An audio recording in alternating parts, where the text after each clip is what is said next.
Joining us now to discuss, Washington correspondent for Spectrum News New York 1, Kevin Frey. Kevin, good morning. Good morning. Wonderful to see you. Happy Friday. Yes. On this Friday, we are already dealing with the switch here from the Trump team. The other piece of this, of course, my colleague Paula Reed here was about to report that the Ethics Committee had looked at a second allegation of Matt Gaetz having potentially sexual misconduct with a minor, a 17-year-old.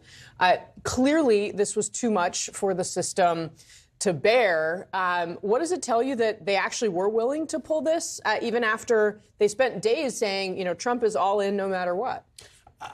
It shows that there are still some guardrails in Washington, but the question is, is this such an extraordinary situation that this is one place where the guardrails, flew up, as opposed to some of the other nominees? Will they be as willing to perhaps buck this one? That's one of the extraordinary questions here, because Gaetz checks so many obscure boxes. One, obviously the ongoing ethics probe, but also he's just not necessarily well liked by some of his colleagues, many of his colleagues on Capitol Hill, because of his flame-throwing nature, because he ousted Kevin McCarthy, or at least was one of the leading proponents of that. So there was a lot going against Gaetz to begin with that maybe don't read too much into the guardrails that were put up. Let's talk briefly about Pam Bondi, Trump's choice. I mean, she is someone who had filed lawsuits, worked on lawsuits on his behalf in the wake of the 2020 election. She has been a Trump loyalist. Now, that said, unlike Gaetz, who, while Gaetz was an attorney, had really not practiced law, she was the Attorney General of Florida. What is your initial sense of what her confirmation prospects are? It seems that they're certainly much better just because she checks more of the boxes that Republicans would be comfortable looking for.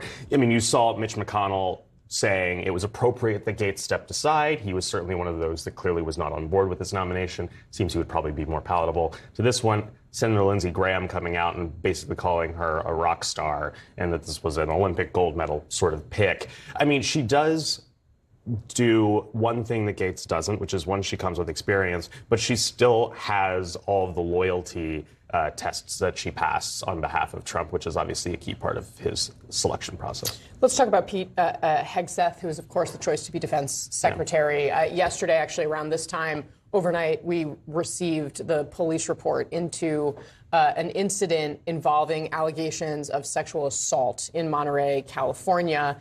Now, Hegseth claims that he was cleared of wrongdoing. That's not what the police report says.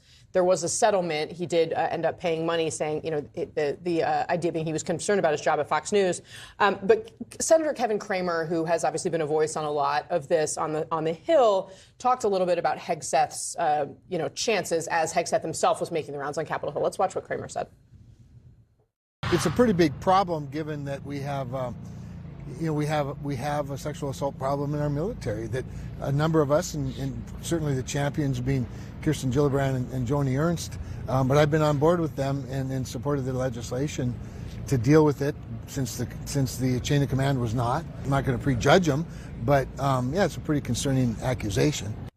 And, of course, Trump world reportedly taken by surprise by this accusation. What is what happened with Gaetz, what we're seeing with Hegseth, say about the chances for his nomination going forward? I mean, there's like two kind of thought processes here. One is that this shows that the Senate, as we mentioned earlier, is willing to buck Trump when the opportunity presents itself and stand up those guardrails. At the same time, there's also the question of, okay, we've done it once. How frequently do we want to expend our own political capital crossing Trump this early on in the administration, and thus go ahead with trying to block him? But as Cramer was just pointing at, Senator Joni Ernst, probably going to be a problem for her. We'll see exactly as this proceeds and as we get more information about this police report and it's more deeply looked into. But obviously she, along with Senator Gillibrand and others, have been outspoken in pursuing and going after sexual assault in the military. So this is a prime issue for key members that could be decisive. Right. And again, trying to count to four. If you're counting to four on the Republican side, you got a major problem. And if you've got Susan Collins, Lisa Murkowski, potentially Joni Ernst, question becomes, who are the other ones? Fourth? Right. Okay. Kevin Frey for us on this Friday. Kevin, thanks for starting us off today. No I appreciate it.